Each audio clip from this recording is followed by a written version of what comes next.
New York prepares for a coronavirus tsunami as other major cities build their seawalls. New information suggests coronavirus may be far less deadly than originally suspected, and President Trump mulls over how to reopen the economy. I'm Ben Shapiro. This is The Ben Shapiro Show.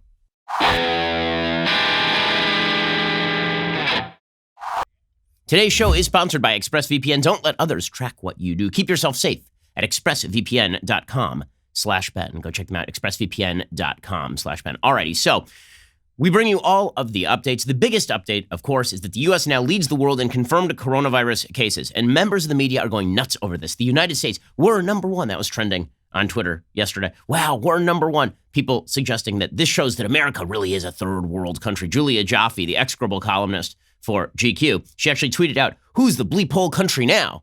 Who's the bleep hole? That, of course, is supposed to be making fun of President Trump, who suggested he didn't want people immigrating from bleep hole countries because they might not actually be the best American citizens, depending on the culture from which they came.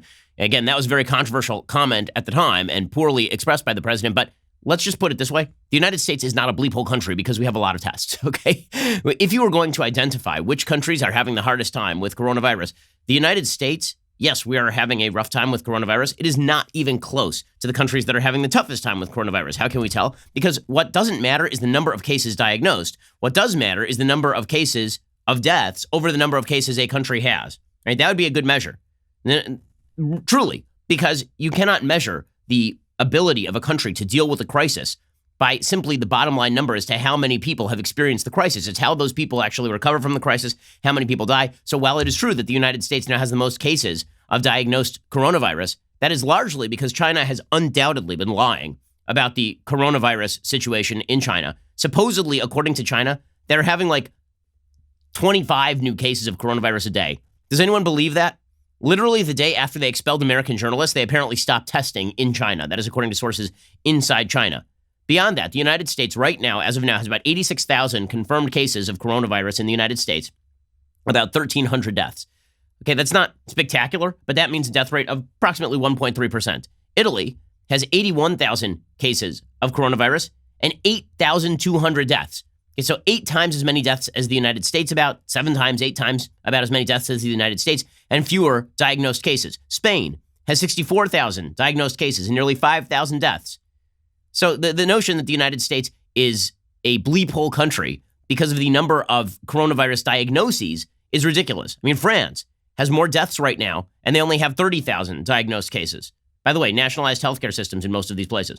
So the kind of triumphalism, a very weird triumphalism you're seeing from the media. Well, now that the United States has the most coronavirus cases, that demonstrates that the United States is the worst country.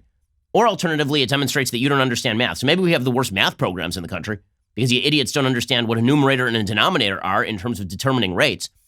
But with that said, no, again, the United States is dealing with this thing so far. And the big question is going to be whether coronavirus overcomes the capacity of the healthcare system. That has been the question for a long time. I've been talking about it on the program for weeks at this point.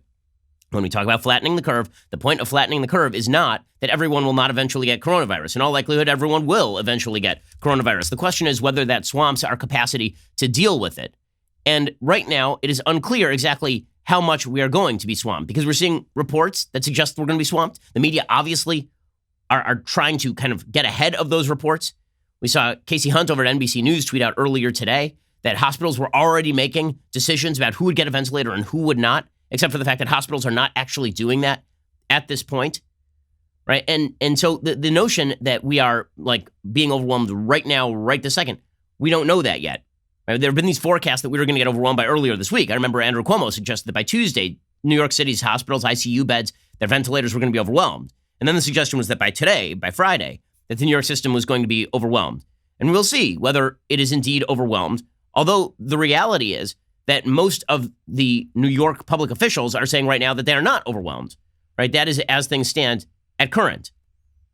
But the United States does lead the world in confirmed coronavirus cases because we are ramping up testing, which is a good thing. We should be ramping up testing. You want to get back to work? You want to know how bad this thing is? We need more testing. And we need tests of blood serum. We need to know whether people have developed the antibodies. Because one of the things that we're trying to figure out right now is just how deadly this thing is. What exactly are the death rates? And that is something that we'll have. And by the way, I strongly suspect that not tens of thousands, not hundreds of thousands, but millions of Americans actually have had coronavirus. That is my deep suspicion, not just my suspicion, by the way, the suspicion of virtually everybody who has taken a look at these numbers. Now, yesterday, we had on a doctor from Stanford University suggesting that he thinks that if you take the number of people, broadly speaking, across the United States who have had coronavirus or do have coronavirus and don't know about it and experience no symptoms or mild symptoms and then moved on with their life, if you take that number and you take the number of deaths over the actual number of people who have had or do have coronavirus, you're looking at a death rate that actually does look much more akin to the flu. Now, that does not mean you're not going to see more absolute death in the United States, because if 300 million people get it and it has the same death rate as the flu, you are still going to end up with like 5 times as many people dying from that as from the flu, because every season in the United States, you get about 50, 60 million people with the flu. If instead you had 300 million people with the flu, more people on an absolute level will die. This is how percentages work. But the reason I suspect this is because you're seeing a lot of prominent people come down with this thing, right? Boris Johnson, the Prime Minister of Great Britain, announced today that he has mild symptoms of coronavirus and he tested positive for coronavirus. So the question becomes, why is it that all of these prominent people are getting coronavirus, right? You got the NBA, where a bunch of people have coronavirus. You're seeing celebrities like Tom Hanks and Rita Wilson have coronavirus. You're seeing fairly famous people come down with coronavirus. So the question is this a thing that like only famous people are getting? Or alternatively, is it that in a time of a shortage of testing, is it possible the only people who are getting tested are the celebrities, right? Which is probably the accurate assessment of the situation, right? The NBA was getting early tests because all those people are rich and famous and celebrities, and they have hookups with doctors, and they can get a connect. So it's not that only NBA players are getting it, or that only Prime Minister Boris Johnson is getting it. It's that you may have had it, or you might have had it, but you didn't get a test because you're not famous, and because the tests are hard to come by. Okay, so according to the New York Times, the United States is the world's 3rd most populous nation. So of course, that's not a shock that we also have the world's highest number of coronavirus cases. And also, it's difficult to compare the United States to like Italy, right? Italy has nearly as many cases as we do, and they have 60 million people. We have 330 million people. So on a per capita basis, we're not even close to number 1. On a per capita basis, we're somewhere in the middle of the pack, actually, in terms of diagnosed coronavirus cases. If you took the United States versus the EU, which is closer to apples, then you would be looking at the EU just swamping the United States. And as I say, China is number 1 in terms of population. India is number 2 in terms of population. We have no actual data on, I think that's right. I think China's more than India, but it's pretty close. In any case, we don't actually have any data from India, and China's been lying about their data. So we don't actually know if the United States is number 1. That, again, is not stopping people in the media from suggesting that this is because the United States is uniquely weird and evil and all of this. It's very, very weird. The same people who will accuse religious Americans of having this apocalyptic view of the United States, accuse religious Americans of sitting around going, well, God is sending a plague on this cruel nation, right? Those same people are sitting around going, well, the United States, we're a bleep hole country. We sort of had this coming, didn't we? We sort of deserved it. They have this very weird sort of quasi-religious view that Mother Nature is taking her revenge in some sort of vague sense. It's very weird. Okay, well, we'll get to more of this in just one second, because there is good news today and there is bad news today. And we're going to get to the bad news first, and then we'll get to some of the good news as to where things stand, because again, there's a lot of data floating around that we're going to try to go through all of it. The theme of the show, if you haven't noticed for the past several weeks, is I don't know, and you don't know, and anybody who claims they know is lying to you. Okay, so when you watch the media and you watch the media's narrative on this thing evolve in real time, understand that's because the data is moving around. Some people are going to be honest about that, and some people are going to lie to you about that. We're going to be honest about that and suggest we don't know what we don't know. Okay, because right now there's this sort of pressure for everybody to come down hard, for people to go to their priors, to people immediately to declare it's either a huge problem or no problem at all. And we're not going to do that. We're just going to give you the data, and then we're going to, kind of comment on how people are reacting to it. First, let us talk about the reality of the situation. Right now, we got to save every penny we can. A lot of Americans, many Americans, have outstanding credit card debt. Even after the government is done floating people money, the economy is still going to be a lot weaker than it was just 3-4 weeks ago. A lot of people are going to be out of work. Now would be an excellent time for a credit card consolidation loan with a Lightstream credit card consolidation loan. You can get as low as 5.95% APR with AutoPay. Lightstream believes that people with good credit deserve a better loan experience. That's exactly what they deliver. You can get a loan from $5,000 to $100,000. There are absolutely no fees. You can even get your money as soon as the day you apply. Apply today and get a special interest rate discount. Save even more. The only way to get the discount, go to lightstream.com/Shapiro. Now is an excellent time to prep for the future. You want to make sure that you get rid of that credit card debt, because that will kick back in at a certain point here. Lightstream.com/Shapiro. LIGHTSTREAM.com/Shapiro. If you are prepping for a weaker economy, which is undoubtedly going to come in the next few weeks, and is already hitting us, then you should be consolidating your credit cards right now and prepping for the future. Subject to credit approval. Rate includes 0.50% auto pay discount. Terms and conditions apply. Offers are subject to change without notice. Visit lightstream.com/Shapiro for more information. Go check them out right now. Lightstream.com/Shapiro. Be responsible about your finances, especially in this rough time. Okay, so as I say, that was the big headline, that the United States is number one in terms of coronavirus diagnoses. But that doesn't make a huge difference, because who cares? It's really how many people die compared to that number and whether the health system gets overwhelmed. Now, speaking of that, Scott Gottlieb, who is the former Trump head of the FDA, has become one of the trusted voices on this thing. He put out a chart showing the emerging situations in various American cities and how exactly the deaths are doubling. In New York City, basically deaths are doubling every couple of days. Andrew Cuomo suggested that that is starting to flatten out, that thanks to the social distancing, thanks to the lockdown, that is starting to flatten out a little bit.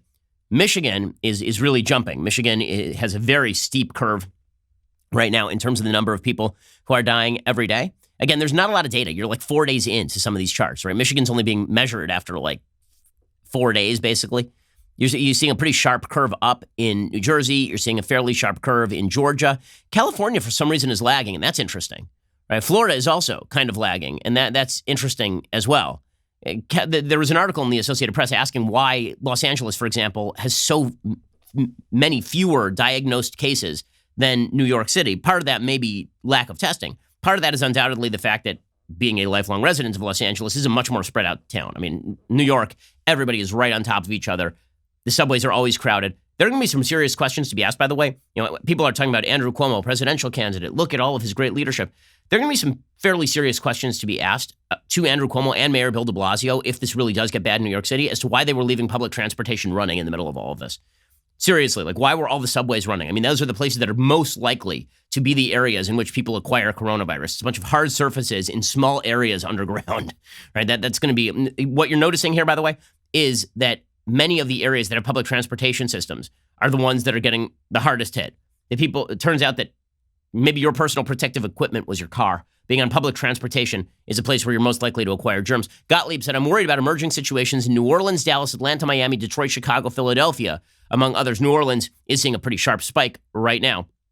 In China, no province outside Hubei ever had more than 1,500 cases. In the United States, 11 states are already hit that total. Our epidemic is likely to be national in scope. Well, it is true it's likely to be national in scope, but there are likely to be differences by area. We're going to get to that in just a moment. Meanwhile, again, all eyes on New York City, because New York City is sort of the canary in the coal mine. It is the epicenter of the outbreak in the United States. According to the New York Times, the New York City death toll hit 365 last night. The case count topped 23,000, which means that somewhere between 1/3 and 1/2 of all cases in the United States are happening in New York City.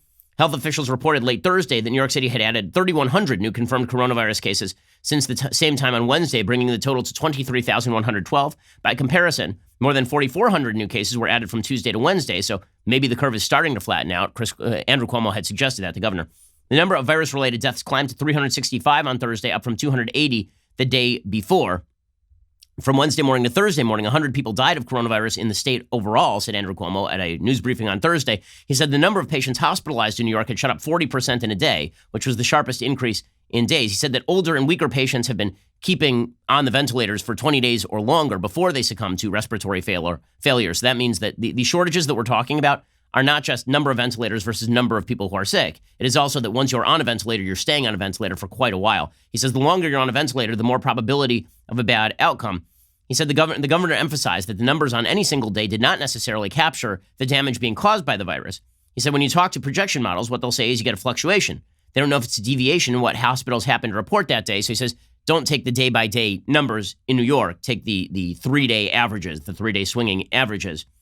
However, Cuomo did express some optimism that perhaps New York was, in fact, slowing the growth of the curve. With all of that said, we're still trying to figure out where these projections end up. And it's very difficult to tell where these projections end up at this point. There is the suggestion that the peak is not going to be hit until sometime in April.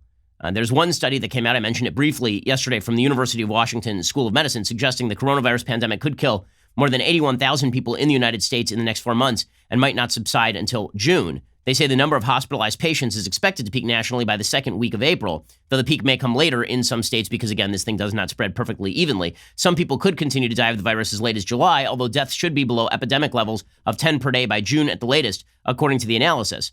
The analysis has a wide range of outcomes, ranging from as low as 38,000 deaths to as high as 162,000 deaths, which is why, again, you should take every prediction with a grain of salt. When the range is literally fourfold, it is very difficult to tell exactly where this thing is going to go. The variance is due in part to disparate rates of the spread of the virus in different regions, which experts are still struggling to explain, said Dr. Christopher Murray, director of the Institute for Health Metrics and Evaluation at the University of Washington, who led the study. The analysis also highlights the strain placed on hospitals at the epidemic's peak. Sick patients could exceed the number of available hospital beds by 64,000, could require the use of around 20,000 ventilators, which is interesting because that study says 20,000 ventilators. New York alone has been calling for 30 to 40,000 ventilators. So this study from the University of Washington says that at peak, you might need 20,000 ventilators. That's half of what we were being told like days ago about the 40,000 ventilators that were going to be needed. The doctors at University of Washington, they said the virus is spreading more slowly in California. They say that peak cases there would come later in April. Social distancing measures might need to be extended in the state for longer. They expect that Louisiana and Georgia are going to be fairly hard hit throughout all of this. Okay, all of this has led to the politicization of talk around ventilators. There's a story from the New York Times about how the federal government had supposedly canceled a contract with GM and Ventec Life Systems to produce ventilators, and it was flying around Twitter last night. I want to give you the actual story because it's buried in like paragraph 10 of the New York Times piece. According to the New York Times piece, basically the Trump administration thought ventilators were too expensive.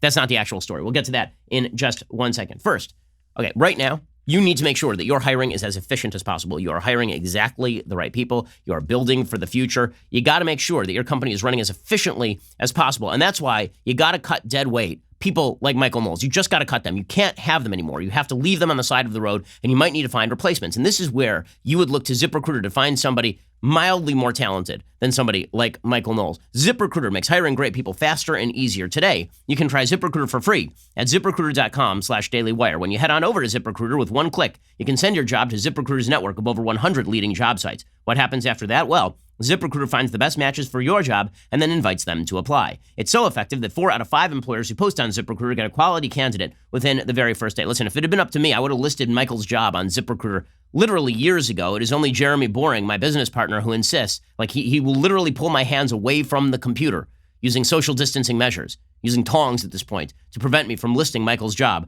on ZipRecruiter.com because I am very well aware that ZipRecruiter could find somebody more talented. Right now, to try ZipRecruiter for free, my listeners can go to ZipRecruiter.com/dailywire. That is ZipRecruiter.com/DAILYWIRE. ZipRecruiter.com/dailywire. ZipRecruiter is indeed the smartest way to hire, and you need a smart way to hire these days. Okay, so there's a story from the New York Times. We're going through all the bad news, and we'll get to some good news, so don't worry. It'll be balanced out in a moment.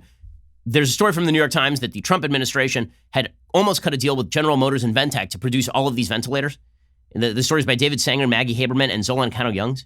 See, the White House had been preparing to reveal on Wednesday a joint venture between GM and Ventec Life Systems that would allow for the production of as many as 80,000 desperately needed ventilators to respond to an escalating pandemic when word suddenly came down that the announcement was off. Now, notice, it really is fascinating how variable all these numbers are, right? Again, I go back to my main point. Nobody knows anything. Okay, that University of Washington study says that at peak, we might need 20,000 ventilators. This story is about how the U.S. government was going to try to acquire 80,000 ventilators. Now, listen, I'd rather have too many than too few, obviously. But when you are off by, a factor of 4 in some of these predictions, it is very, this is all catch as catch can. It is incredibly sloppy. And that's just the way that life is sometimes. But let's recognize that this is not pinpoint accuracy. We have the hard data. We know what the science, we don't know a lot of things. The decision to cancel the announcement, government officials say, came after FEMA said it needed more time to assess whether the estimated cost was prohibitive. That price tag was more than $1 billion, with several $100 million to be paid up front to GM to retool a car parts plant in Kokomo, Indiana, where the ventilators would be made with Ventec's technology. Government officials said the deal might still happen, but they're examining at least a dozen other proposals. They contend that an initial promise that the joint venture could turn out 20,000 ventilators in short order had shrunk to 7,500 with even that number in doubt. So that would be the actual story, right? The way that the New York Times played this and the way that the reporters tweeted this out was that the Trump administration was on the verge of generating all the ventilators overnight tomorrow, and they just decided $1 billion was too much. And so people on Twitter were like, okay, hold up a second. We're spending $6 trillion and you can't find $1 billion to provide the ventilators? But that's not what's happening here. It sounds like GM couldn't even guarantee they were going to produce the ventilators. It sounds like they didn't even know they were going to produce 7,500 ventilators. And so the government, FEMA, went back and opened up the contract and said, okay, well, let's get some competitive bids in here. Longtime emergency managers at FEMA are working with military officials to sort through the competing offers and federal procurement rules while under pressure to give President Trump something to announce. Okay, with all of that said, President Trump got himself in a little bit of hot water yesterday because he suggested that we don't actually need 40,000 or 30,000 ventilators. He said you go into major hospitals sometimes and they will have 2 ventilators. And now all of a sudden they're saying, can we order 30,000 ventilators? People in the media, again, fulminating over President Trump saying that, but there's been no information that Trump is actually denying New York what it needs. Like Cuomo's calling him up and saying, I need 30,000 ventilators. And Trump's like, I don't believe you. Here's 2. They're giving them all the ventilators they can get their hands on. I mean, Cuomo himself has said that at this point. Okay, as far as where this is all going, Dr. Anthony Fauci did say yesterday, we're not going to work by Easter, right? There's no information to suggest that we're all back at work by Easter. That is very likely. I mean, that would be April 12th. It's already March 27th. We're likely not to hit the peak according to any study until around Easter. That is the most likely time when we hit the peak number of cases in the United States, according to sort of the pandemic studies, the pandemic methodologies that are being applied. Here's Dr. Anthony Fauci saying, no, Easter is a little bit optimistic. I think that the president was trying to do, he was making an aspirational projection to give people some hope, but he's listening to us when we say we really got to reevaluate it in real time, and any decision we make has to be based on the data. I mean, the numbers that you showed, when you have a situation when the cases today compared to tomorrow is increased dramatically, and then the next day is increased dramatically, that's no time to pull back. Okay, and I think that everybody gets that, right? Trump was expressing an optimistic date when he said April 12th. He was not saying we're definitely open by Easter, but, to have your eye on the ball as to when we reopen, that is a good thing. Now, it's time for a little bit of good news. So, President Trump yesterday, he did an interview on Sean Hannity's Fox News program, and he suggested that he thinks the mortality rate for this thing is well below 1%. Now, just a few weeks ago, that was verboten. You weren't allowed to say that. All right, just a few weeks ago, if you said this, they claimed that you were downplaying the virus. They said that, no, the WHO is saying it's 3%. They're saying that it's 4% in some areas. Look at Italy, where it's 8% or 9%. The reality is it probably is below 1%, right? Likely the death rate on this thing is, the mortality rate is below 1%. It may be well below 1%. Again, we had on a doctor from Stanford University yesterday, and he on the radio show, and he suggested that this thing might look a lot more like actual influenza death rates than it looks like SARS or MERS, which is likely. As I say before, I think that the best data suggests that is the case. Here's President Trump saying, I think the mortality rate is well below 1%. One thing that I can say that's really good, the mortality rate is much, much better in our way than people were thinking at the beginning, because you were hearing 3, 4, 5%. And now with all of the testing and all of the things, you see the people who die, you take a look at the people, I think you're talking about very significantly under 1%. And I think that's a tremendous thing. Okay, and he's right about this. So again, if you said this a few weeks ago, if you said that the death rate looked a lot more like flu and a lot less like SARS or MERS, then you were considered a denier. This is one of the problems with fast developing scientific consensus, is that very often they are happening before you actually have the data in, right? And by the way, Anthony Fauci was saying this, like in late February. On February 28th, there was a piece that he wrote along with Robert Redfield, who's one of the heads of the CDC, and Clifford Lane. And he wrote this, it was accessed last on March 26th, 2020. And in that article, he suggested that the best data suggests the overall clinical consequences of COVID-19 may ultimately be more akin to those of a severe seasonal influenza, which has a case fatality rate of approximately 0.1%, or a pandemic influenza similar to 1957 or 1968, like that was actually called the Hong Kong flu in 1957, rather than a disease similar to SARS or MERS, which have had case fatality rates of 9 to 10% and 36%, respectively. So this has actually been a fairly well-known scientific consensus, it sounds like, for several weeks, is that this thing is far less deadly than originally thought. But if you said this in the media, then you were labeled a denier. Okay, well, the good news about that is that means that when we see vast swaths of people getting this thing, yes, some of those people are going to die, but it ain't going to be 3 or 4%. And if you get it, the chances that you're going to die of it, unless you are vulnerable prior, unless you're elderly, unless you have a pre-existing condition, are pretty low. Now, again, that doesn't mean that on an absolute level, like here, just the way stats works, you may be the one, right? Okay, so this is why everybody should still be, concerned. But if you're just taking a lottery and the rates are 0.1%, like the influenza, that means that 1 out of every 1,000 people is going to die of acquiring this thing, right? You acquire coronavirus, you die. That is 1 out of every 1,000 people if you're at 0.1%. Well, if you're the 1, it doesn't matter what the rate was. If you're the 1, your rate is 100%, right? But if you are just taking your odds, it makes a very big difference. If somebody said to you, we're going to put a gun to your head, and now you have to pick one marble. There's 1,000 marbles. One of them is black. The other 999 are white. And if you pick the black one, you're going to die. You would feel a lot more confident in picking the marbles than you would if it were 10 times that rate. If there were 100 black marbles in there, or if there were even 10 black marbles in there out of 1,000. So that is some actual good news. And it does raise the question as to whether the lockdown measures that have been taken are actually the most effective. And by the way, I'm not the only person who's been asking that. I mean, Andrew Cuomo is asking that. Andrew Cuomo, the governor of New York, he said maybe we shouldn't have done a total shutdown. Maybe this wasn't actually the best policy. Right? Maybe we were over the top in how we did this entire thing. Now, I think a hard stop was necessary because we didn't have the data at that point. But as the data comes in, we're going to have to reassess this. And we'll get to that reassessment in just 1 second. But the kind of newfangled consensus is that the most catastrophic studies here are overstated. That the kind of estimates that huge numbers of Americans are going to die, hundreds of thousands of Americans are going to die, that is probably a wild overestimate. Deborah Birx, who's leading up the coronavirus effort on behalf of the administration, she basically lectured the media yesterday, saying, you guys keep suggesting that all of our ICU beds are going to run out, that everybody's going to be sharing a ventilator, that there's going to be mass death in the streets, cats and dogs living together, the end of the world. And Deborah Birx, who's well-respected, okay, she has served in administrations of both Republicans and Democrats. She said this yesterday. Members of the media went nuts. They were very upset about this. How could Deborah Birx chide the media for citing the worst-case scenario statistics? How could she do that?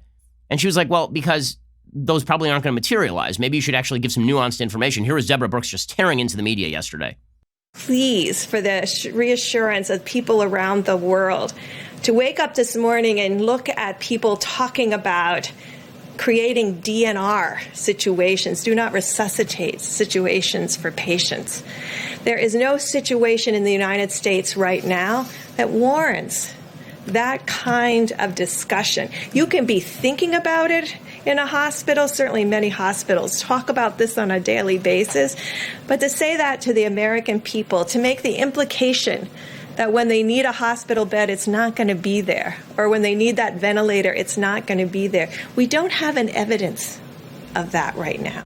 Okay, so, I mean, that is a pretty stunning statement, right? The media keeps saying, as I say, they keep saying kind of worst case scenario, we're going to run out of beds, ICU beds, there won't be any hospital beds, we're not going to have any ventilators, you're going to go into the hospital, it's going to look like Italy, where they're going to shuttle you off into a hallway somewhere where you choke for breath and then die, right? And Deborah Birx is like, guys, you might want to wait on that. By the way, it's not just Deborah Birx. It's not just Deborah Birx. Bill de Blasio, right, who's been as panic-stricken as any public leader in America, truly, right? Bill de Blasio came out today and he said, you know, you guys keep talking about this protective gear shortage for healthcare workers in New York, and it doesn't exist. He said, there's a lot of fear. I don't blame any healthcare professional. Look what they're having to deal with. He says, the truth is we have, again, the supplies for this week and next week. We have to make sure every hospital is getting them to their extraordinary, heroic medical personnel. But they do exist, right? By the way, Andrew Cuomo, again, said the same thing. Andrew Cuomo said, we do have the personal protective equipment in New York. But if you watch the media, it's all nurses and doctors wearing trash bags, shortage of medical equipment. Everybody is going to die in the hospital after being coughed on by a patient with coronavirus. Everyone's going to have to share a ventilator. We're going to have to convert all the CPAP machines, mass casualties. Birx said, we were reassured after meeting with colleagues in New York, there are still ICU beds remaining. There's still significant, over 1,000 or 2,000 ventilators that have not been used yet. She said, like, stop exaggerating this thing. She says, you could be thinking about it in a hospital. Certainly many hospitals talk about it on a daily basis. But to say that to the American people, to make the implication that when there's a hospital bed, it's not going to be there, we don't have evidence. She said, there's no reality on the ground where we can see that 60 to 70% of Americans are going to get infected in the next 8 to 12 weeks. I just want to be clear about that. So when people say, like, a huge percentage of Americans will be infected or have been infected, that may happen in the future, but not necessarily right now. Okay, and by the way, I trust Dr. Deborah Birx more than I trust the people at the New York Times. And until 5 seconds ago, it was people at the New York Times saying we should trust Birx and not Trump. So which is it, guys? Now, what I'm saying is replicating what Fauci said, right? I'm quoting Fauci and I'm quoting Birx. And yet, if you quote them, now this is controversial. Like, Birx started trending on Twitter yesterday for having the temerity to point out that people are getting panic-stricken about this and that the media are deliberately stoking the panic. which is, like, again, best data suggest that there will be a lot of people who die from this. We don't have the data. I mean, this has been my constant complaint. We don't have the data from the New York government, from the federal government, as to how many ventilators they actually think we're going to need. What are the priors? What are the inputs in that model? If it's bad data in, it's bad data out. How many ventilators we are going to need that we don't already have? How those ventilators are going to be deployed? How much the New York City system is going to be overwhelmed? Are there outlying systems where people can be shifted out of hospital beds? This is happening, by the way, in New York City. People are being moved out of beds that are not ICU beds, just kind of normal hospital beds, and they're being moved to other sort of medical centers so we can make room. Right? The Javits Center is being converted for normal hospital beds, right? You had a surgery 2 weeks ago and you're still recovering from the surgery, but you don't need ICU care. So we're converting over a lot of the beds that are in hospitals where you can have better treatment. And we're setting up hotel rooms and stuff for people who are just sort of in recovery, but all you need is an IV, which all that stuff is being done in real time. And again, there's still serious questions to be asked about the models that are being applied in the first place. Right? The Netherlands has been applying completely different models. According to Science Magazine, Martin Enserink and Kai Kupferschmidt writing, they say, with COVID-19, modeling takes on life and death importance. They say, the Netherlands has so far chosen a softer set of measures than most Western European countries. It was late to close its schools and restaurants. They didn't order a full lockdown. In a March 17th speech, Prime Minister Mark Rutte rejected working endlessly to contain the virus and shutting down the country completely. Instead, he opted for controlled spread while making sure the health system isn't swamped with COVID-19 patients, which, by the way, is sort of the South Korean model, kind of. He called on the public to respect the government's expertise on how to thread that needle. The predictions put out by Jacco Willinga, whose computer simulations are being used by the National Institute for Public Health and the Environment over in the Netherlands, right? His simulations predict the number of infected people needing hospitalization will taper off as of next week.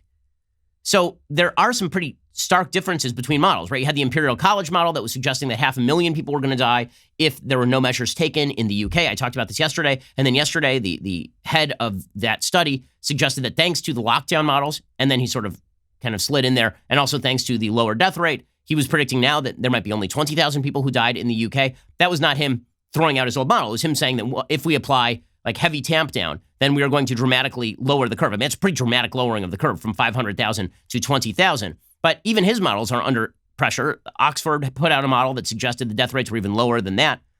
The Netherlands has put out models suggesting that this thing is going to peak next week. Willinga is confident that the number of new infections caused by each person when no control measures are taken is just over 2. He trusts data showing that 3 to 6 days elapse between the moment someone is infected and the time they start to infect others.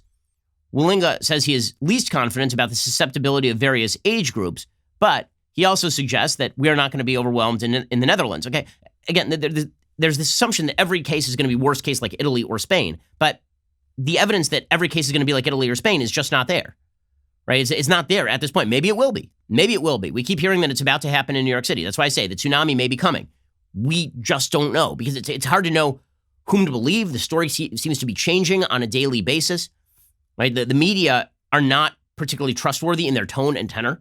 Right? They're bringing you best available information, but so much of it is anecdotal. The New York Times every day is printing stories about a doctor or a nurse who says we're being overwhelmed at a hospital, and then you go to the hospital administration, and the hospital administration is like, no, we're okay. I mean, we're stretched and we're strained, but we're handling it. And by the way, even in Italy, new coronavirus cases are actually slowing. According to Chico Harlan and Stefano Petrelli over at the Washington Post, Italy's nationwide lockdown is showing the first small signs of payoff. The number of coronavirus cases is still rising, but at the lowest day-on-day pace since the outbreak began. The WHO calls the slowdown encouraging. The health chief in the hardest-hit region says there's light at the end of the tunnel. Italy was the first Western country to contend with a mass outbreak and order a lockdown. Now they're trying to figure out how long the restrictions could last. But the bottom line is that even Italy, which has been overwhelmed, is starting to tamp down and move beyond the day-to-day increases in the virus, all of which is a very, very good thing. But President Trump spoke yesterday, by the way, about the resources that are being applied in the United States. He says, we're shipping tons of resources. Like, people are pretending that we're not getting masks out to people. We're not getting personal protective equipment out to people. That's not true. Here's President Trump at a press conference yesterday talking about the numbers of resources being shipped all over the country. Today, FEMA has shipped over 9 million N95 masks, 20 million face masks, 3.1 million face shields, nearly 6,000 ventilators, 2.6 million gowns, 14.6 million gloves, and we're sending more every day, and we've got tremendous amounts of equipment coming in. Okay, so again, the notion that the federal government is doing nothing is just not true. And that is a real media bias. I'm going to get to more media bias in just one second. President Trump said last night on Hannity that hospitals are actually being set up in New York City. Resources are being brought to bear. Right, so the panic, in other words, maybe it's not, but may be overstated. And Deborah Birx, who I trust a lot more than the New York Times, is suggesting that the panic is overstated. I trust her more than I trust the New York Times. Dr. Fauci has not made any public statements, so far as I'm aware, that all of the systems in New York are going to be completely overwhelmed, death in the streets. We're going to have to choose between old patients and young patients. This is going to be Italy. Here's President Trump yesterday saying we're building hospitals in New York. We're building 4 hospitals, 4 medical centers, and many other things. We've developed and sent thousands of ventilators, and hopefully they're going to do well.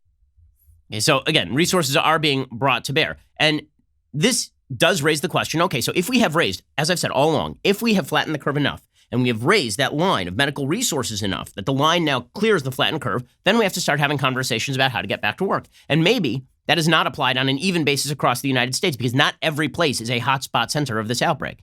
And New York City is a hotspot center. Is Des Moines, Iowa? Right? The LA so far has been really trailing New York. Is LA exactly the same as New York? I mean, major cities are going to be the epicenters of this stuff, but how about outlying rural areas? Are we seeing mass death in the rural areas, which, by the way, is where you sort of would expect to see mass death, considering hospital resources are far less. There are tons of counties in the United States that don't have a single hospital. There may be neighboring counties that have the hospital, but rural outlying areas, they don't actually have the medical resources being brought to bear, but you're not seeing mass death in those areas. So in 1 second, we're going to get to the question of when we reopen, because what you're going to see, it's pretty incredible, is that Andrew Cuomo and Donald Trump are basically saying the same thing. And Donald Trump is getting just his ass kicked by the media. And meanwhile, Andrew Cuomo is getting his ass kissed by the media. Right? Trump is getting his ass kicked, and Cuomo is getting his ass kissed. And they're saying exactly the same thing about how we reopen this thing, how we open this thing back up. And that is because the media's desire for a binary narrative in which President Trump is responsible for every cruel ill of the United States, and Trump is sitting there with his arms crossed, putting on the Trump frown and saying to people, no, not going to give the ventilators. I don't even care. I don't even like ventilators. Ventilators are bad. Like that's not happening. He and Cuomo are saying almost identical things, and the media is treating them as though they're saying things that are separated by 180 degrees, and it's just a lie. We're going to get to that in 1 second. First, it is indeed that glorious time of the week when I give a shout out to a Daily Wire subscriber. Today, it's Tiller on Instagram. He knows what it takes to get through the long work week. In the pic, Tiller is sporting an American worker trucker hat while holding the world's greatest beverage vessels in front of an eye chart that hilariously reads, Epstein did not kill himself. It's true, if you can see. The post caption reads, making parts for the Apache helicopter can be exhausting, but I'm able to work 50 plus hours weekly thanks to my refreshing Leftist Tears tumbler. Always refilling, sometimes hot, sometimes cold, always delicious. Hashtag Leftist Tears, hashtag Daily Wire, hashtag American Workers, hashtag USA, hashtag hot or cold, hashtag do work, hashtag thank God it's Friday. First of all, thank you to all of the folks in the supply lines. Thank you to all the folks in the trucking industry who are doing hard work each and every day to make sure there's stuff at the groceries, making sure this country is still moving. You see, folks, this is why you need to become a Daily Wire member. Don't take it from me. Take it from a man making the vital components of an incredible attack helicopter that supports the greatest military the world has ever known. And also my personal gender identity, Apache attack helicopter. Thanks for the pick, Tiller. Keep up the good work. Also, if you haven't had a chance to see some of our new content called All Access Live, you should head over to dailywire.com and check it out. Jeremy Boring and I kicked it off last week. All of the other hosts have done live streams over at dailywire.com. We're going to continue all this week at 8 p.m. Eastern, 5 p.m. Pacific. Basically, it's really just casual. We hang out. I literally have no program when I come on into All Access Live. So I'll just do whatever I feel like. Earlier this week, I just started playing Brahms on the I don't know why. And it was fun. So just come over and hang out with us. I know, listen, we're all isolated. We're all a little bit lonely. This really sucks. Okay, no matter how you slice it, it sucks. I'm glad we're safe, but this does suck a lot. So come on over to Daily Wire and join the community and hang out with us. I think the live streams are great, not just for our viewers, but for us over here as well. It makes us all feel better. So thank you from the bottom of our hearts and from our team to yours for becoming members. The show is intended for our all-access members long-term. During the national emergency, we've opened it up to all of our members. In doing so, we've accelerated the launch, so please let us know what you think of it. Also, if you're around at 8 p.m. Eastern, 5 p.m. Pacific tonight, join me, the famous Ben Shapiro, on All Access Live Show over at dailywire.com. Also, check out this Sunday, our Sunday special should be a pretty special Sunday. We're having on Vice President Pence and Dr. Deborah Birx. We're going to be asking them some questions on coronavirus and the path this thing is going to take, about media coverage in China. We're going to run the gamut with them. So make sure to tune in on Sunday. That will be available to all people, whether you are a subscriber or not. Head on over to dailywire.com anyway and subscribe. We are the largest, fastest growing conservative podcast and radio show in the nation.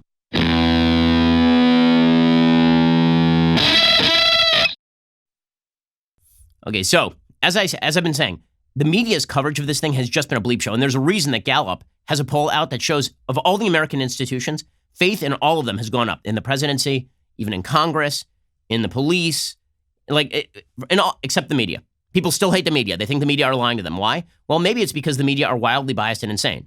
Probably it's because of that.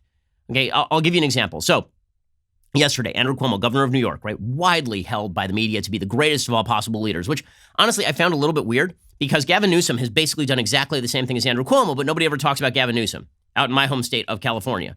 And Andrew Cuomo was late to the game, right? He has shifted his narrative somewhat, right? Bill de Blasio was saying, we need a full shutdown. And Cuomo's like, I'm not doing a full shutdown. And then 5 minutes later, he's like, you know what? Maybe we need a full shutdown. Well, now Andrew Cuomo is saying, maybe we shouldn't have done a total shutdown. Maybe we should have done this in parts. We had to do what we had to do on sort of a catch-as-catch-can basis, which at least he's honest about that. I think the real reason that Cuomo is getting high marks is because in these TV pressers, he seems to be authentic and honest, which, again, is all the media care about. It's all performance art for the media. But in any case, Andrew Cuomo says, maybe we shouldn't have done a total shutdown, which is weird because when Trump says this sort of thing, he gets ripped up and down. What we did was we closed everything down. That was our public health strategy. Just close everything. All businesses, all workers, young people, old people, short people, tall people, every school, close everything. If you rethought that or had time to analyze that public health strategy, I don't know that you would say quarantine everyone. I don't even know that that was the best public health policy. And then there's Cuomo acknowledging full on that maybe we should have considered other public health policies. And this is one of the problems, is that in the middle of a panic, which this basically is, and maybe for good reason, the easiest thing to do is try to hit the policy with a blunt instrument, right? That's what this giant bailout package was, or stimulus bill, whatever you want to call it. It really isn't the bailout. It really isn't even a stimulus. It's more like a shoring up bill. That is hitting a button with a blunt instrument. It's taking a hammer and hitting a nail. And the nail may be tiny and the hammer may be huge. And the same thing is true with these sort of lockdown things. As I say, I'm not anti the lockdown. I'm just saying that as more data comes out, we need to seriously reconsider exactly how we go about getting back to our daily business and how we go about getting back to lives. I say that, people rip me up and down. You're not taking this seriously enough. Andrew Cuomo says the exact same thing, and people are like, oh man, what a genius. I mean, wow, like he's really being serious about this thing. Here is Andrew Cuomo saying, over time, maybe some people can go back to work. How do you modify the public health strategy to make it smarter from a public health point of view, but also starts to get you back to work? Younger people can go back to work. People who have resolved can go back to work. People who, once we get this antibody test, show that they had the virus and they resolved, can go back to work. That's how I think you do it. It's not we're going to either do public health or we're going to do economic development, restarting. We have to do both. Okay, President Trump said exactly the same thing yesterday, like exactly the same thing, almost word for word. So President Trump yesterday said, listen, we can open up parts of the country. We're going to need to do that on a case-by-case basis. In fact, the Trump administration issued guidelines for classifying U.S. counties by coronavirus risk, which makes perfect sense. This is an enormous country. Okay, the risk in Sweden is not the same as the risk in France, is not the same as the risk in Italy. All of those countries are classifying their coronavirus risks differently. By the way, the UK quietly, late last week, downgraded the deadliness of the virus itself, right? Even in the UK, where they are deeply worried. They called it a high-risk disease. They changed that very quietly late last week. Okay, but it's being treated differently all over the continent. It's being treated differently all over the world. The United States is a very, very large chunk of territory. To suggest that we have to treat coronavirus exactly the same way in Salt Lake City, Utah, as we do in New York City, is really kind of ridiculous. And the Trump administration pointed this out. Right, according to Rebecca Ballhaus reporting for the Wall Street Journal, the Trump administration is planning to issue guidelines categorizing counties across the nation as high risk, medium risk, or low risk to help state and local authorities decide whether to bolster or relax social distancing measures intended to combat the coronavirus. In a letter to governors on Thursday, President Trump said the administration's growing testing capabilities would enable it to publish, in consultation with public health officials and scientists, criteria for classifying counties by risk, in the hopes that some parts of the country may be able to return to work sooner than others. He wrote, "This new information will drive the next phase in our war against this invisible enemy. As we enhance protection against the virus, Americans across the country are hoping the day will soon arrive when they can resume their normal economic, social, and religious lives." Okay, and this was immediately seized on by the media as Trump doesn't care about humans. He wants them all to die. He said the same thing as Cuomo. He's just saying we're going to have to treat different populations differently based on where they are and what the risk is to them. Why is that in any way unreasonable? It's 100% reasonable. Every single major world leader is considering exactly that thing. In a briefing later on Thursday, Trump said he intended to start the process of relaxing social distancing guidelines pretty soon, said the administration might tailor guidelines to specific parts of the country, said our people want to go back to work. I'm hearing it loud and clear from everybody. They don't want to sit around and wait. So here's President Trump yesterday. He said a couple of things. Again, this is very much in line with what Andrew Cuomo is saying. It's just that when Trump says it, it's bad because he's an orange person. And when Andrew Cuomo says it, it's very good because he doesn't like the orange person. So here's President Trump yesterday saying, we're going to have to think about opening up parts of the country. But again, we're going to do this on a piecemeal basis. The end result is we got to get back to work, and I think we can start by opening up certain parts of the country, Farm Belt, certain parts of the Midwest, other places. But I think that, as an example, you go to Texas. There are places in Texas, great governor, Greg Abbott. There are places in Texas where, this is a tremendously big state that aren't impacted by this. So I think we can open up sections, quadrants, and then just keep them going until the whole country is opened up. But we have to open up. The people want to get back to work. They want to get back. Oh, no. I mean, wow. I mean, he said that Texas is a really big state, which it is. Okay, it takes you, if you were going to drive across Texas, widthwise, horizontally, how long would that take you, Colton? Colton's from Texas. That would take you, it would take you 15 hours probably. Yeah, 15 hours, right? I mean, that would take forever. It is a huge state. Of course, and by the way, if you've ever been to Texas, you're driving for long stretches of territory where there's a house, a cow, right? I mean, the notion that we're going to treat some podunk town in Texas the same way that you treat Dallas or Houston is obviously absurd. Trump isn't saying anything wrong there. People are like, well, that means he's going to open up the entire country. He's encouraging everybody in New York to go to Shea Stadium and hang out with each other and make out. He's not doing any of that stuff. What are you talking about? He's saying the same kind of stuff as everybody else, right? Trump says, by the way, that social distancing will remain after coronavirus. Much of the guidelines, like shaking hands, maybe people aren't going to be shaking hands anymore.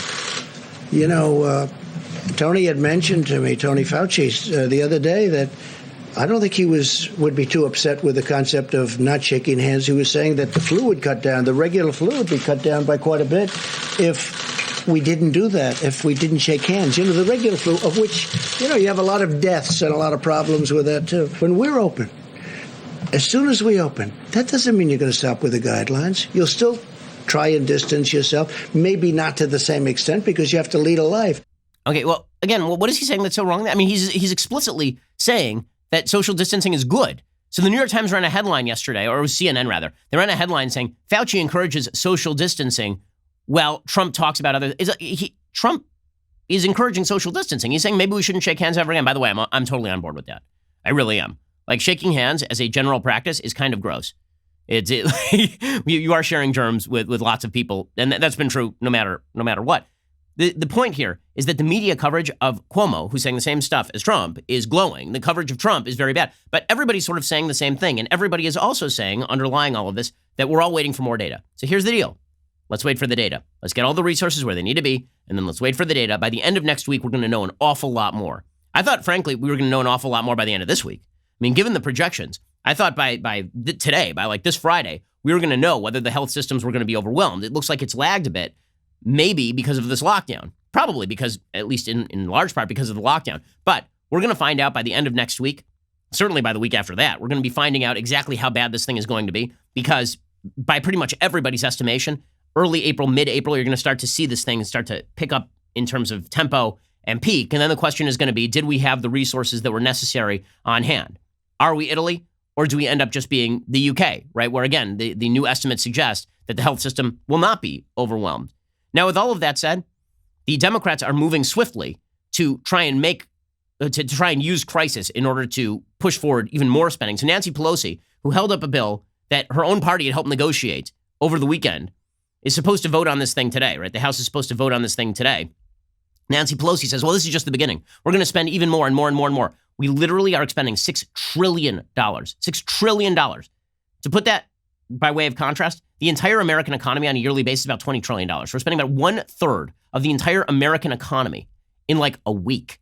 Seriously, on this thing. And Nancy Pelosi's like, but we can spend more. We should always spend more.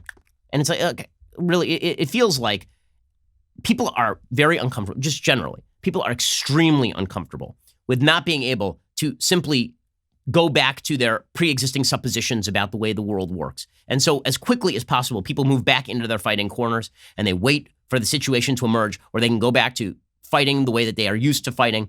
Whenever there's a pandemic, whenever there's something brutal that happened with 9/11, whenever there's a major crisis, people get out of their corners for just a minute and they think to themselves, okay, how do I help out my neighbors? How do we craft a policy that works for right now? How do we do? And then as soon as humanly possible, we're not comfortable in that space. We're comfortable going back to our corners. And so you see people like Nancy Pelosi immediately swivel into Green New Deal. You see Nancy Pelosi swivel into, we need more spending. And you see Republicans, meanwhile, swivel back into their priors too. Like everybody swivels back into their priors. Now listen, I agree with the Republican priors, obviously, a lot more than the Democrat priors. But how about this? How about we just wait? I know it's the hardest thing to do. It's the hardest thing to do in life. But we don't have enough data to be jumping on, let's spend trillions more dollars. And we also don't have enough hard data at this point to say, reopen the American economy wholesale. And I don't think tons of people are saying the latter. I think a lot of people are saying the former. Here's Nancy Pelosi claiming we need to spend even more and more and more and more, forever more. We had bigger direct payments in our bill. I don't think we've seen the end of direct payments. This is an emergency, a challenge to the conscience as well as the budget of our country. And every dollar that we spend is an investment in the lives and the livelihood of the American people. We can go bigger, especially now the interest rates are even lower than at the time of the tax scam. We can go even bigger, even bigger. How? Endlessly? What are you just to inflate the currency? Who's going to buy our bonds? Like this is basically the Democrats are in real time now going to try, according to Nancy Pelosi, to apply Elizabeth Warren's modern monetary theory, which suggests that you can just float debt just interminably, just forever. You can just continue to take out debt and debt and debt and debt. Well, that assumes there's an appetite for the debt. Who the hell has the money to pay for the debt right now? Do you think Britain's going to be buying American bonds en masse? How about China? You think they're going to be buying American bonds? By the way, breaking news, China had started reopening all of their movie theaters. Weirdly, they are now closing all of their movie theaters again. So what do you think? You think the coronavirus thing is done in China? You think we've been given accurate statistics about China? I think not. I think not. So all of this happy talk from Nancy Pelosi, let's go back to our priors. Let's completely remake the world economy like Bernie would want. Like, how about this? How about we deal with the crisis at hand and we all get out of those corners and we deal with it. And then we start figuring out how we go back to a life that happened before. Because I'll tell you what, right now, life is a lot worse than it was 3 weeks ago, a lot worse than it was 4 weeks ago. How about we set our sights on, let's get back to where we were 4 weeks ago before you decide that you want to fundamentally transform the American economy along your ridiculous big government lines. How about that? Let's start there. Okay, time for a quick thing that I hate. So speaking of people who are seeking to go back to their priors, there is this bizarre attempt every time there is a national crisis by local leaders to shift the responsibility onto the national leaders. And I recall this happening during Hurricane Katrina when Mayor Ray Nagin, who is the mayor of New Orleans, did not evacuate the city when he was told that he probably should evacuate the city, and then the city was swamped. And then he blamed President Bush and suggested that President Bush was a racist and that it was Bush's fault that the resources weren't made available, even though he was the mayor, and it really was his responsibility to clear the thing. I remember that I think the governor at the time was Kathleen Blanco. I remember she said sort of the same thing. It's always the impetus is always on local leaders to try and blame national leadership for your own failures. Well, this week, the New Orleans mayor blamed President Trump for not shutting down Mardi Gras.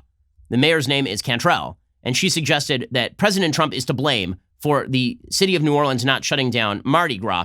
Here she was on CNN with Wolf Blitzer.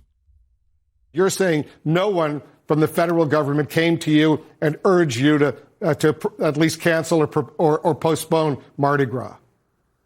That's absolutely correct. And not only that, it was backed up with the response of our national leader. When it's not taken seriously at the federal level, it's very difficult to transcend down to the local level in making these decisions. What? Her name is LaToya Cantrell, the mayor of New Orleans. Now, last I checked, she's the mayor of New Orleans. Donald Trump is not the mayor of New Orleans. You know who's the mayor of Los Angeles? Eric Garcetti, not Donald Trump. At least Garcetti isn't out there trying to claim that it's Trump's fault that he allowed the LA Marathon to happen like 2 weeks ago on a Sunday in the middle of a pandemic. mean, this woman going out there and suggesting that she needed a personal phone. By the way, you know what would have happened if Trump had called her up and said, you know, you really should shut down Mardi Gras on the basis of this coronavirus pandemic in mid-February, when, by the way, half the media was still not taking this seriously, like at all. I mean, really, like Vox.com ran a piece on January 31st about why this was going to be no worse than the seasonal flu. For her to suggest that if Trump had called her up and been like, I want you to shut down Mardi Gras, she would have been like, Mr. President, you can't do that, right? Like, of course that's what she would have said. She would have said, like, are you kidding? Why would I shut down Mardi Gras? She's the mayor. Okay, if you're a local leader and you blew it, it's because you blew it. Why are we pretending the president of the United States is some godlike figure who can descend from on high and then order you to do all the things you're supposed to do as a local leader? You get the same crap from Bill de Blasio. You're the mayor of a major city. You tried to run for president on the basis of that. It seems to me you should be able to make some local decisions. Weird, because it seems like there are some local leaders who did make some of those local decisions to shut down major public events. But her blaming Trump for the outbreak in New Orleans is just like everything is Trump's fault. Or alternatively, again, everybody's shifting back to their priors. The New York Times ran a piece today called "The Road to Coronavirus Hell Was Paved by Evangelicals." Evangelicals, okay, let me just ask a question. So the centers of the outbreak that we've seen thus far are China, famous for its huge evangelical Christian population, China. I mean, just tons of evangelicals over there. It's like a convention of religious evangelical Christians over in China, a communist atheist country. And then Italy, again, hugely famous for having tons of evangelicals in Italy. Not like it's the home of the Catholic Church or anything. Like it's all evangelicals over in Italy. And in the United States, New York City, where evangelicals just swarm New York City. I know like probably 2/3 of the population of New York City is evangelical. Of course, I'm being a little sarcastic here, and by a little, I mean a lot. But if you're blaming evangelicals for the outbreak of coronavirus, by the way, these are the same people, presumably, who would say that if you say Chinese virus, it's very, very racist. If you blame it on the government of China, very racist. But you blame the evangelicals. Evangelicals are sitting over here like, what in the world? Like us? Seriously? But the New York Times ran this piece anyway, because nothing says unifying the country like blaming evangelicals for coronavirus. Catherine Stewart, the author of The Power Worshippers Inside the Dangerous Rise of Religious Nationalism. So her priors are fairly well established.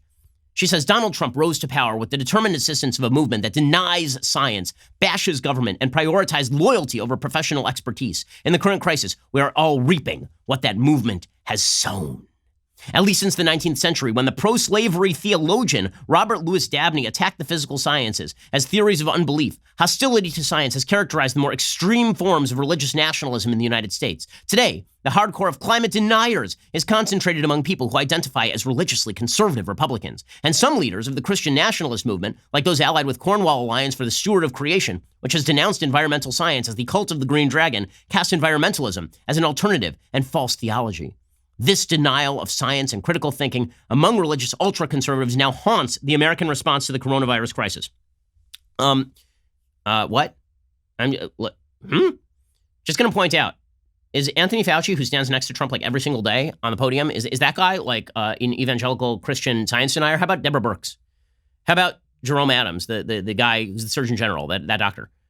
All of those guys are evangelicals? Trump is listening to people who deny science totally, while also recommending what his scientists tell them?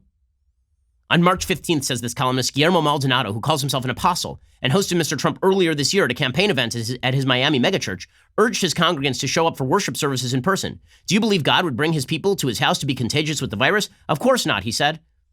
Okay, so your best evidence that Trump is following evangelical science deniers, your best evidence is that a guy who hosted Trump at a campaign event earlier this year said a thing now. Wow, strong evidence, New York Times. Really, really doing amazing work over here, blaming evangelicals for the rise of coronavirus. Religious nationalism, says this columnist, has brought to American politics the conviction that our political differences are a battle between absolute evil and absolute good. Only a heroic leader free from the scruples of political correctness can save the righteous from the damned. Fealty to the cause is everything. Fidelity to the facts means nothing. Perhaps this is why many Christian nationalist leaders greeted the news of the coronavirus as an insult to their chosen leader. Okay, honestly, this is so tiresome. It's so unbelievably tiresome. In the middle of a pandemic, how about you put aside your hatred for evangelical Christians and you just say, listen, we're all Americans, we're all in this together, and we are all waiting for the data to come out as opposed to blame the Christians. Truly insane stuff from the New York Times, but there you have it. The New York Times doing its best to divide the country with their op-ed page in the middle of a pandemic. Really solid stuff there. Alrighty. Well, we will be back here later today with 2 additional hours of content. Otherwise, we will see you here on Monday for all of the updates. In the meantime, try to relax this weekend. Try to hang out with your family. If you want to do something nice for a neighbor, find out if you've got an elderly neighbor who can't go out. Try to get them some groceries or something. Call up some friends. Make sure everybody is doing okay. I know that there's some blood drives going on, so you might want to call your local hospital because I know that there are a lot of young people who can give blood. If you're listening to this show and you can't give blood, there are blood shortages around the country, so that would be a great thing to do. My wife has encouraged me to say that on the show, so I'd be remiss if I did not. Try to do something good for the country this weekend and not read the New York Times. And we will see you here on Sunday. I'm Ben Shapiro. This is The Ben Shapiro Show.